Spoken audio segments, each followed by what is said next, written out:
반갑습니다. 오늘은 환경윤리 세 번째 생명중심주의에 대해서 배워보도록 하겠습니다.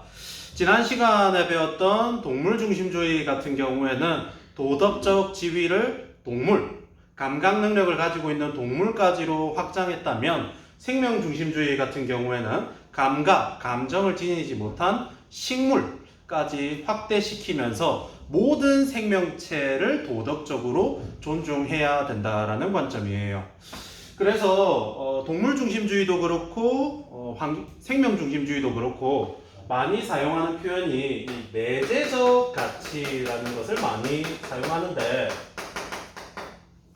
이 내재적 가치라는 말은 반대말로는 외재적 가치 혹은 뭐 수단적 가치라고도 할 수 있을 것 같아요. 라는 말과 구분되는데, 내재적 가치, 수단적 가치라고 하는 것은 이제 그 밖에 있는 즉 인간의 필요에 의해서 가치가 생길 때 수단적이고 도구적이고 외재적인 가치가 생긴다는 겁니다. 그런데 동물중심주의에서 봤을 때 동물이라고 하는 것은 외재적 가치를 가진 것이 아니라 내재적 가치를 지니고 있다는 것이고, 생명중심주의에서도 마찬가지로 모든 생명체가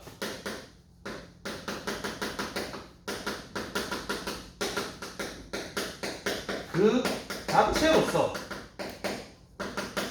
가치를 지닌다라는 겁니다. 그래서 도덕적 지위를 이제 이야기할 때 인간 중심주의에서는 주로 이 인간이 이성을 지니고 있기 때문에 도덕적으로 실천할 수 있기 때문에 도덕적으로 존중해야 된다. 그래서 인간은 내재적 가치를 지닌다라고 표현을 해요. 반면에 동물중심주의에서는 싱어 같은 경우에 동물은 쾌고 감수 능력을 가지고 있기 때문에 도덕적 지위를 지닌다라고 보고, 레건 같은 경우에는 삶의 주체가 되기 때문에 도덕적인 권리를 지닌다라고 표현을 하고 있습니다. 그리고 오늘 배우는 생명중심주의는 그것이 살아있기 때문에, 생명체이기 때문에 도덕적 지위를 지닌다고 보고, 동물뿐만 아니라 식물까지 도덕적 지위의 영역을 확대시켰습니다. 자, 이 생명중심주의의 대표적인 사상가 첫 번째 알버트 슈바이처 박사가 있습니다. 아마 이름 정도는 익숙하게 들어봤지 않을까 싶어요. 여러분 뭐 집에 좀 살았던 집 같은 경우에는 어린 시절 뭐 위인전 같은 전집이 있었을 것이고, 그 중에 이제 슈바이처 박사가 있을 텐데, 물론 그 전집을 다 읽은 학생은 없을 것 같아요. 훌륭한 장식품이죠. 지금이라도 한번 있으면은 펴서 읽어보는 것도 좋을 것 같습니다. 자, 이 슈바이처 하면은 우리한테 가장 잘 알려져 있는 거는 의사. 그렇죠? 의사로서 아프리카에서 봉사활동을 한 걸로 유명한데, 근데 슈바이처 박사는 의사이면서 동시에 철학자이면서 동시에 뭐 음악가이기도 하고 사회운동가로서의 뭐 역할도 가지고 있습니다. 근데 그 계기가 됐던 가장 중요한 것이 아마 아프리카에서 봉사활동 경험이었던 것 같아요. 아프리카 대자연 속에서 자연의 아름다움을 느끼기도 하고, 또 그 중에 인간의 욕심에 의해서 죽어가는 많은 생명체들, 또 이제 수많은 질병으로 고통받는 인간들을 보면서 좀 많은 생각들을 하셨던 것 같습니다. 그러면서 이제 자신만의 철학이라는 것을 등장시키게 됐는데, 그게 뭐라고도 하냐면은 생명의 외경이라고 합니다.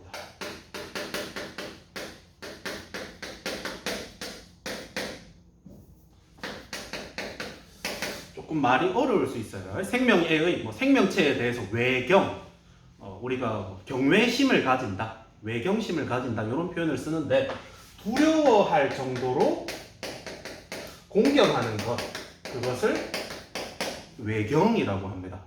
그냥 좀 속되게 표현하면 겁나게 공경하는 거예요. 알았죠? 단순하게 그냥 존중하는 것이 아니라 두려울 정도로 이거를 대할 때 진짜 조심스럽게 대해야 한다라는 것이 외경입니다. 슈바이처가 보았을 때 모든 생명체는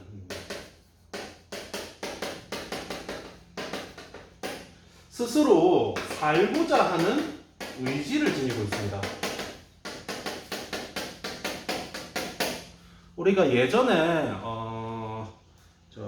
토마스 아퀴나스 할 때 그런 내용을 배웠을 거예요. 인간의 자연적 성향에 대해서 자기 보존이라는 걸 배운 적이 있어요. 스스로의 삶을 온전하게 유지시켜 나가려고 합니다. 인간뿐만 아니라 모든 생명체는. 우리가 나무를 한 그루 보더라도 큰 나무 밑에 하나의 작은 나무가 자라면은 스스로 살기 위해서 햇빛을 볼 수 있도록 이런 식으로 성장을 해 나간다는 거죠.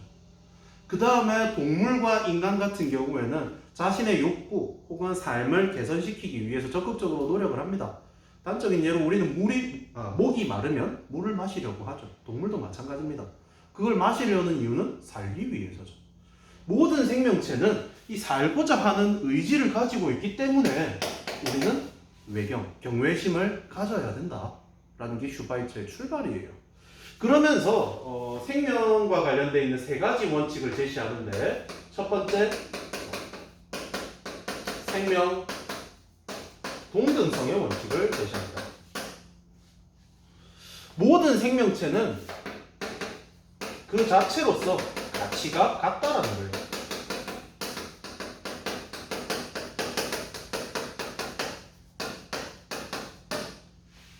우리가 인간 중심주의의 관점에서 봤을 때 인간을 위해서 우리는 동물과 식물을 수단으로서 사용합니다.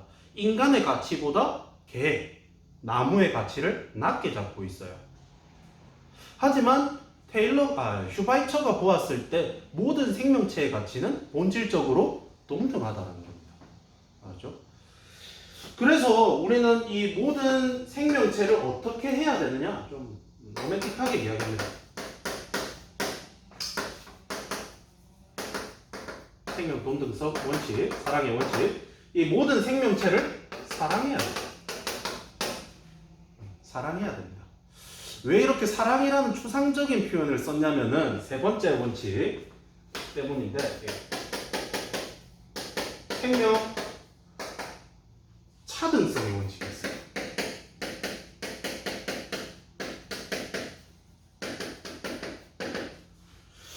말이 이상하죠? 모든 생명이 가치가 동등하다고 했는데 생명이 차등이 있대요. 이게 뭐냐면 우리는 살아가기 위해서 불가피하게 다른 생명을 희생시킬 수밖에 없어요. 우리가 앞서 배웠던 피터 싱어 같은 경우에는 대표적인 채식주의자입니다. 왜냐하면은 쾌고 감수 능력을 가진 동물의 도덕적 지위를 인정하고 있기 때문에 동물을 안 먹는 쪽으로 갔어요. 그런데 이 생명 중심주의로 가게 되면 문제가 생깁니다. 동물도 도덕적 지위를 지니고 식물도 도덕적 지위를 지녀요. 그럼 우리가 먹을 수 있는 것은 흙 파먹고 살 수는 없잖아요. 우린 지렁이가 아니니까요. 그래서 살기 위해서 어쩔 수 없이 다른 생명체를 섭취할 수밖에 없어요. 자연이죠. 자연 현상이에요. 우리가 호랑이가 토끼를 잡아먹는 것을 보고 비도덕적이라고 할 수는 없잖아요. 그래서 우리는 생존을 위해서 불가피하게 다른 생명을 침해할 수밖에 없어요. 먹고 살아야 되니까 어쩔 수 없는 일이죠. 하지만 불가피한 일이지만 그럼에도 불구하고 이것은 도덕적인 행동은 아니다라고 표현해요. 내가 어쩔 수 없이 밥을 먹어야 되고 고기를 먹어야 되는데 그렇다고 해서 그것이 도덕적인 행위냐? 그것은 아니다. 그런 이야기를 하기도 합니다. 그래서 조금 완곡하게 표현하면은 농부가 소에게 여물을 주기 위해서 열심히 풀을 벨 수 있어요. 풀을 벨 수는 있지만 길을 가다가 이쁜 꽃을 봤다고 해서 그 꽃을 꺾는다면은 그것은 더 비도덕적인 행위다 라고 이야기를 해요.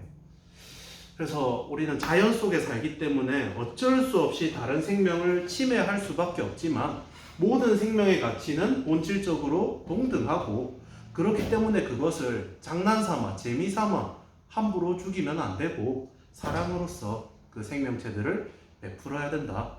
그래서 슈바이처는 생명을 보양, 증진 시키는 것이 선이고, 생명을 억압, 파괴하는 것이 악이다 라고 보았습니다. 그래서 생명을 존중합시다 라는 게 슈바이처의 주장입니다. 자, 두 번째로 폴 테일러의 관점을 세워볼게요. 자, 테일러 같은 경우에는 좀 더 뭐라고 해야 될까요? 아리스토텔레스에서 발전해 나간다고 보면 될 것 같아요. 아리스토텔레스 같은 경우에는 모든 존재들, 심지어 무생물조차도 어떠한 목적을 추구하고 있다라는 목적론적인 세계관을 제시했죠. 테일러 역시 그것을 그대로 계승한다라고 보면 됩니다. 모든 생명체들은 각자 고유한 선을 추구하고 있다.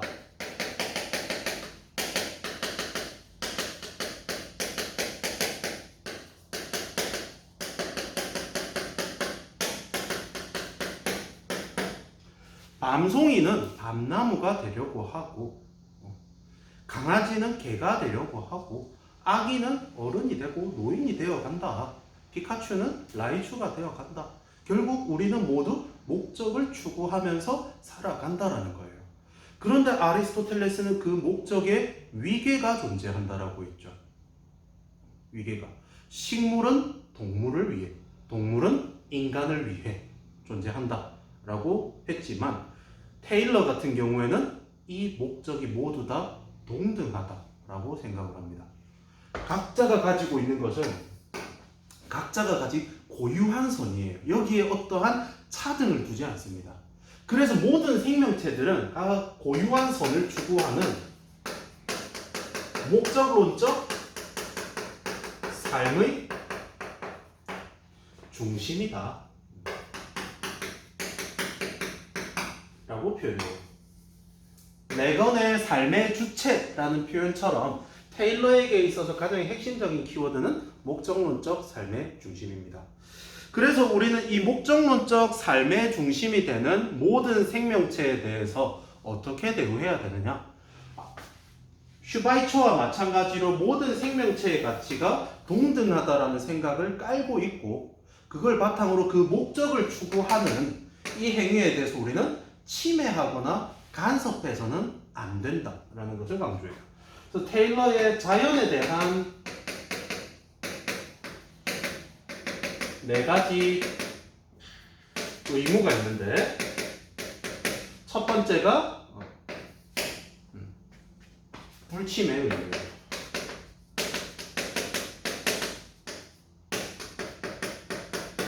생명체의 목적을 추구하는 행위에 대해서 우리는 그것을 침해하지 않는 것. 생명체를 해치지 말아야 돼요. 생명체 함부로 죽이면 안 돼요. 그래서 쌤 같은 경우에는 어지간해서는 집에 있는 벌레 같은 것들도 함부로 때리잡지는 않습니다. 물론 모기는 예외예요. 모기와 파리는 철저하게 죽이는 편이긴 한데, 그거 말고 될 수 있으면 거미라든지 좀 큰 벌레들은 죽이는 게 좀 부담스러워서 그냥 잡아가지고 그냥 베란다 밖으로 던져버려요. 굳이 내가 이 생명체를 죽이는 악업을 쌓고 싶은 마음은 없기 때문에. 근데 여러분 참 이상하게 벌레를 무서워하더라고요. 벌레 입장에서는 너희가 더 무서울 텐데. 자, 두 번째, 불간섭의 의무가 있어요. 간섭하지 말라. 즉 어떤 목적 추구에 대해서 조작한다든지 통제, 개조하려고 하면 안 돼요.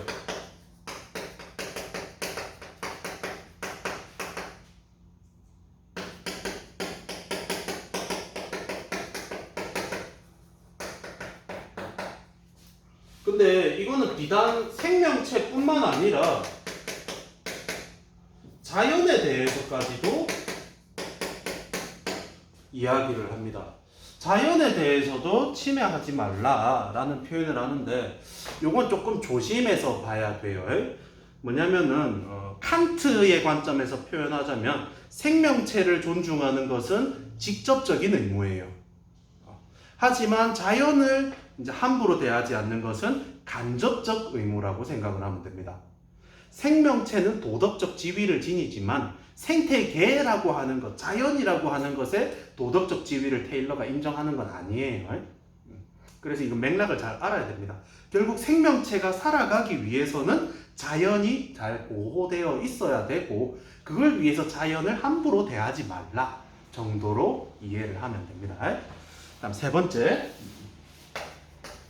성실의 의무가 있어요. 이거 생명체를 대할 때 장난으로 대하지 말라는 겁니다. 쉽게 표현하면은 뭐 사냥이라든지 낚시 같은 것들 있죠. 우리가 먹고 살기 위해서 뭐 짐승을 잡고 낚시를 하는 거는 살기 위해서 어쩔 수 없는 일이에요. 슈바이처도 이야기를 했잖아요. 그런데 그런 게 아니라 내가 손맛을 느끼기 위해서 낚시를 한다.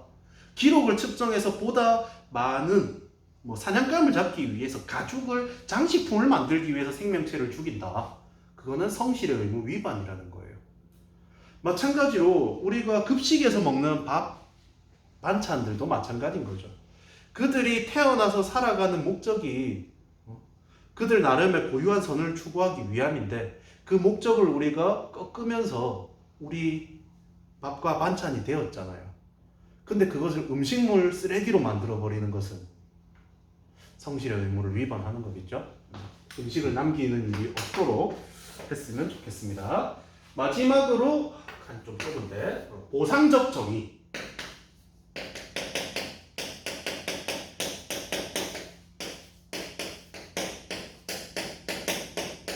의자가 엄청나게 많은데 보상적 정의의 의무. 우리가 불가피하게 어쩔 수 없이 다른 생명체를 침해했다면 거기에 대한 보상을 해줘야 된다는 거예요. 우리 살다 보면 어쩔 수 없이 인간 다녀야 되니까 길 닦고 환경 파괴하고 나무 자르고 하잖아요. 그만큼 다른 곳에 나무 더 심어주고 또 이제 인간이 고속도로 뚫어가지고 이제 동물들이 이동을 하는 것이 불가능해졌다면은 그에 따른 생태 터널을 만든다든지 이런 것들이 있죠. 근데 그런 것도 설계를 잘 해야겠죠. 있으나 마나하게 보여주기식 행정이 아니라 실질적으로 다른 생명체들에게 도움이 될 수 있는 방법으로 실현되어야 되지 않을까 싶습니다. 자, 여기까지 해서 생명중심주의 사상가 두 명을 알아봤는데 크게 어려운 부분은 없습니다. 생명체, 살아있다는 그 자체로서 가치를 지니고 모든 생명체가 동등한 가치를 지닌다. 그래서 존중하자. 이 정도 보면 될 것 같아요. 자, 일단 생명중심주의 수업은 여기까지이고 잠깐 쉬었다가 생태중심주의로 가도록 하겠습니다.